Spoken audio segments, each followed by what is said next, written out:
Udumo kuNkulunkulu kweliphezulu nokuthula emhlabeni kubantu abathokozelwa nguye. Ubaba uNsibande okubingelelayo ndlalifa izulu. Ngithi uJesu Kristu inkosi. Ngiyambonga uNkulunkulu kakhulu, ngiyamdumisa ngosuku asipha lona nangesikhathi akasipha sona. Ukuphila nje, ukwazi ukwenza izinto, kodwa ungakhohlwa, mazise yena ezindleleni zakho zonke, uzoqondisa imikhondo yakho. Ungenciki kokwakho ukuqonda, mazise yena. Bangcwele, ngiphinde ngigcizelele abathanda ukuthi babe kanye nathi kuvulwa indlu ngomhla ka-10 June. Inkonzo ingena ngo-9 ekuseni. Ngiyafisa ukuthi bangazise, babhale, bangazise, sebekhona sebengazisile. Ngingajabula kakhulu. Inhloso ukuthi ukwazi ukuthi bangakanani abantu kufanele sibanakekele, sibalungisele okudliwayo. Inkonzo nje yosuku olulodwa bese kubuyelwa emuva. Siyacela-ke abathandayo ukuba kanye nathi kuleyo nkonzo eRichards Bay eMkhayideni eMzingazi ngo-9 ekuseni mhla ka-10 June kuzobe kungumgqibelo. Siyambonga uNkulunkulu kakhulu. Asidlule lapho, asiguqe sikhuleke, sizithobe phambi kaNkulunkulu wethu. Baba wethu ongcwele, baba olungileyo, uNkulunkulu wethu onomusa, odalile izulu walendlala, odala umhlaba ophanyekezeni. uNkulunkulu omisile isihlalo sakho sobukhosi ezulwini, nombuso wakho ubusa phezu kwakho konke. Siyakubonga, sikunikeza udumo. Sithi akekho uNkulunkulu ofana nawe. Ngoba wena wedwa wembethe udumo nobukhosi.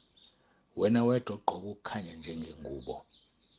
Sisondela kuwe Nkosi, ngoba umusa wakho uphezu kwabo bonke abakwesabayo, nokulunga kwakho kuphezu kwabantwana babantu. Kakhulu ukulunga kwakho kulabo abagcina isivumelwano sakho, bekhumbula iziyalezo zakho. Esikuthokozela kakhulu Nkosi ukuthi unguJehova onobubele nesihawu.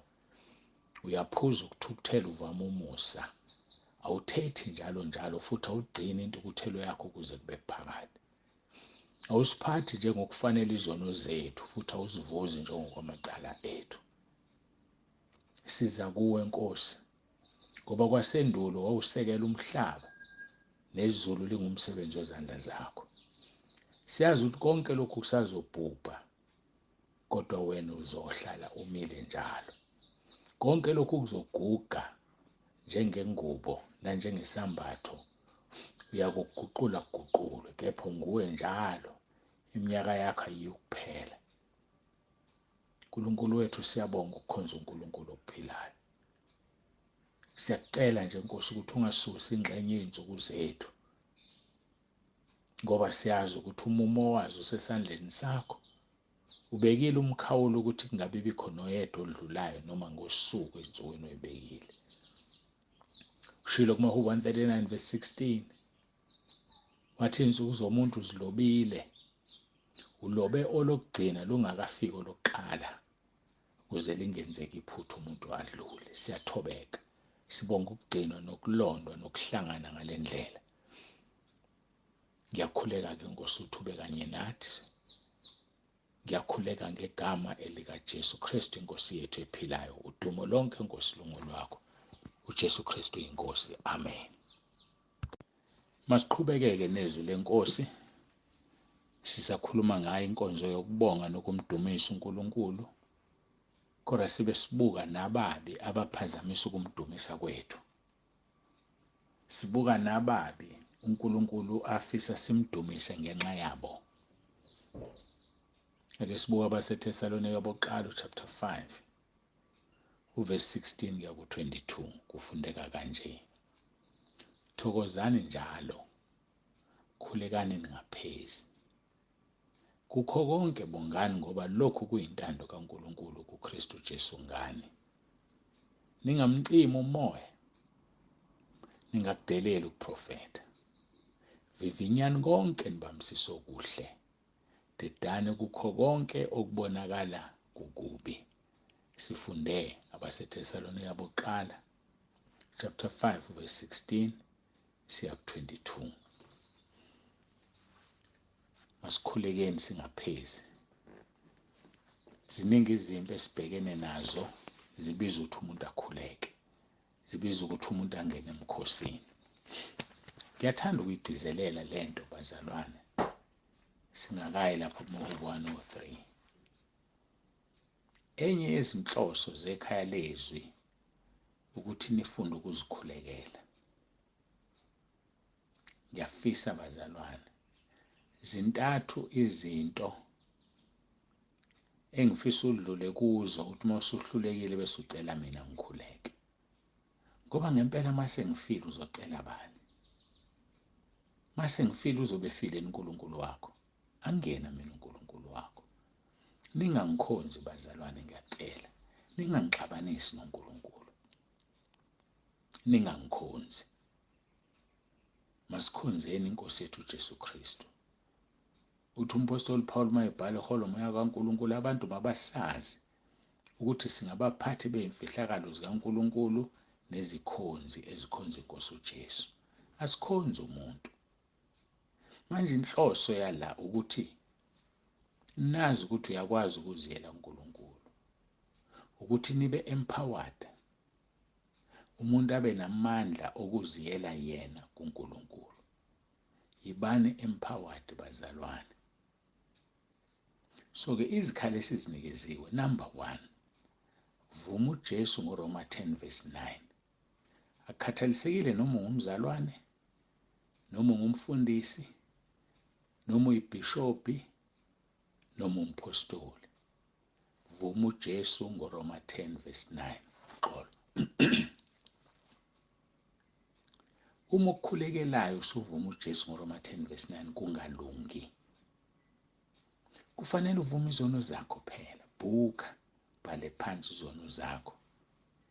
Ngikubhukhele ngikunika usuku. uNkulunkulu usithembisile ukuthi immediately usubhalile. Ngoba kuvunywa izono ubaba uNsibande uyakuthethelela, kodwa linda izwi lakhe. Athi ngiyalilinda izwi lami ukuthi uzogcina ukhulumile yini naye. Mawuhluleka lapho, ngena emkhosini. Abantu abafuni ukuzila ukudla. Shesha manje baba uNsibande ngicela ungikhulekele, nami ngiyakhuleka. Yebo nawe uyakhuleka. But usuyivumile izono zakhe. Enganze udonga. Ukukhuleka kwakho awufiki nje ezulwini, awuvumile izono zakho. Nami ngiyakhuleka, usuzilileni ukudla, wangena emkhosini. Abantu abafuni ukuzila ukudla. Ingane yakho lo ufuna ukukhulekelwa, umkhwenyana wakho lo, unkosikazi wakho lo, isihlobo sakho lesi, umuntu ohlezi naye egcekeni. Ngiyacela uze kimi ngoba usudlulile kulezi zinto ezintathu. Wamvuma uJesu ngoRoma 10 verse 9. Wayivuma izono zakho noma wayibhala izono zakho usunedate nami. Wasungena emkhosini, waphela umkhosi, wabona ukuthi uyahluleka.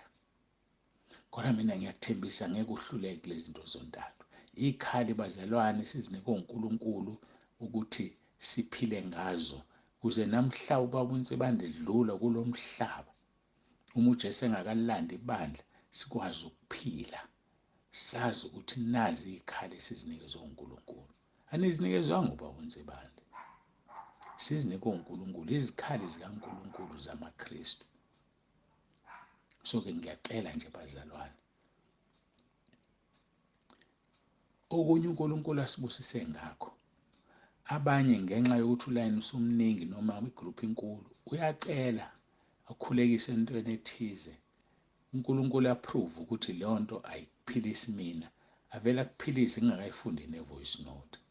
Ayenze into eyifunayo ngingakafundi nokufunda, ngingakakhuleki. Ngoba sikhonza uNkulunkulu ophilayo, uNkulunkulu obonayo. Ngakho-ke ngiyacela, ngiyancenga bazalwane, ake sifunde ukuzikhulekela. Kodwa ngeke kukusize uma ungawukhulekile uRoma 10 verse 9 washo emva kwami. Hayi uzisholo wedwa, isho emva kwami. Uphinde futhi ube nedate nami ubhale phansi izono zakho. bese ungena emkhosini. Hayi masuhleka izinto zontathu usungangitshela. Kodwa mina ngiyakuthembisa ngeke uhluleke. Ukuthi nje uyivila ufuna ukuzila ukudla. Kodwa ngiyajabula sebebaningi abantu abangena ekuzileni ukudla. Ngiyajabula ukuthi ngizala abantu abafana nami. Ngiyakhumbula ngitshela last year ngithathe 130 days ngoba kunama-fasting amaningi engiwathatha esikhaleni ningazi. So ngiyabonga baningi khona baku-40 days la. Ngazi noma babili noma bathathu bazingenele ngokwabo. Khona baku-21 days. So kuyangijabulisa lokho ukuthi niyakhula kumoya, niyafunda ukuzenzela izinto. Ake nifunde ukuzenzela izinto, ilokho engikucelayo. Ngoba kuzofika isikhathi la ngizohamba khona emhlabeni, noma kuzofika isikhathi la igroup isinkulu ngendlela ukuthi ufaka isicelo namhlanje makuwumsombuluko, i-VN yakho ngize ngibone ngoLesithathu noma ngoLesine. Wena uzobe uhlezi nje sonke lesikhathi ulindile ukuthi uyakukhulekela ubaba uNsibande. So-ke qala manje upractice. uRoma 10 verse 9 unomkhuleko olandelayo emva kwakhe. So indaba ukuthi ngicela ubaba uNsibande angikhulekele, khuleka khuqa. Usho emva kwami uRoma 10 verse 9 uqede ulalele lo mkhuleko bese uthi amen. Bese uyasuka ukubona uNkulunkulu ekwenzela imanga. Izikhali lezi esinikwe uNkulunkulu ngoba ubaba uNsibande yedwa angakamnikezwa omunye. Ngoba phela vele kusetshenzwa ngefoni yodwa ifoni. Angakamnikeza omunye sokhuluma naye.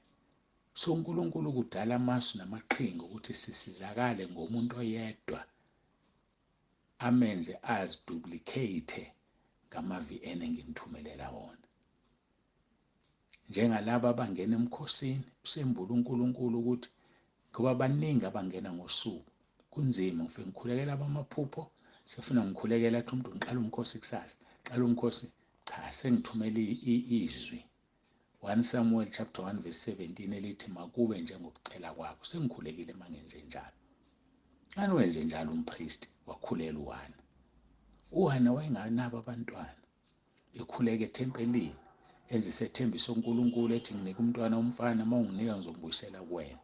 Wafika umpriest wathi hey akuyona indawo ukuthi umuntu aphuze ezela wathi angiphuzile ngithulule umphefumulo wami. Wasethina umpriest wathi hamba makube kuwe njengokucela kwakho wakhulelwa. So manje ngikuthumelela lelo zwi sengithandazela emkhosini ongena kuwona ungabisalindele omunye umkhuleko. 1 Samuel chapter 1 verse 17 sengidlulile. So kuzokwanda ukukhuluma kwami ngezwi nawe rather than sikhulume ngomlomo ngenxa yobude nobuningi begroup ngoba ngizama ukuphuthuma. Yikho ngimcela ukuthi amaphusheni khulumani kafushane. Ungangilandisi iphupho lihlambuluke. Iphupho elichazwayo angikwazi ukulichaza. uNkulunkulu akangiphanga inkonzo ukuchaza amaphupho. Futhi ngiyabonga ngiyajabula ngithanda ukuchaza amaphupho. Ngoba kulona ikhaya lamaphupho leli ikhaya lezwi. So uma kuyikhaya lezwi sidla izwi sihlafuna izwi liyaphilisa. Amaphupho awaphilisa. Ngiyaxolisa bengazi ngizokhuluma kangaka ngene kulento. Kodwa sengingenileke. uNkulunkulu akusize. uNkulunkulu akubusise. uNkulunkulu akuqinise.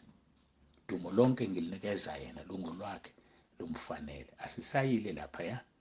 Ebengithi soyakhona kumaHubo 103 verse 2 nakumaHubo 37 ebesiqhubeka nawo. Ngokuvuma kwenkosi sizoqhubeka. uNkulunkulu akubusise. uNkulunkulu abe nawe. Ngiyacela siguqe sikhuleke. Baba wethu ongcwele, baba olungileyo, uNkulunkulu nomusa, siyathobeka phambi kobuso bakho, siyabonga ngakho konke osusiqwashise ngakho manje. Sisize silalele, sisize sikwenze ngoba siyazi kuzosiphumelelisa. Sibonga izinto osinikeze zona ukuze sikwazi ukuyisebenzisa siphile noma usumlandile ubaba uNsibande. Ngoba kayena uNkulunkulu wethu. Thina owethu uNkulunkulu yilo ka-Abraham, ka-Isaka noJakobe. Lo owazala uJesu Kristu inkosi yethu. Lo abamthatha umunye nomoya ongcwele. Wena uNkulunkulu esikukhonzayo. Asifuni ukukhonza umuntu. Asifuni ukwenza umuntu isithixo. Ngakho-ke Nkosi siza kuwena, basize abantwana bakho, ifocus yabo ingahlali kimi. Mina ngiyimbongolo kuphela egitshelwe uwena Nkosi Jesu. Gibela-ke Nkosi kule mbongolo, uye lapho ufisa ukuya khona, ngiyavuma.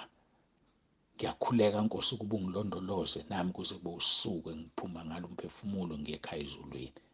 Ngibiyele Nkosi, ungigcine, ngilondoloze kokubi, ngilondoloze ngokulunga, ngobungcwele nangokuzithiba. Umuntu wami wangaphakathi enziwe musha usuku nosuku, ungenze ilangabi lomlilo, omubi angasondeli. Ngiyakhuleka ngegama likaJesu ophilayo. Siyabonga Nkosi, busisa ilona loyolalele, busisa bonke abasekhaya lezwi, balizwe balenze.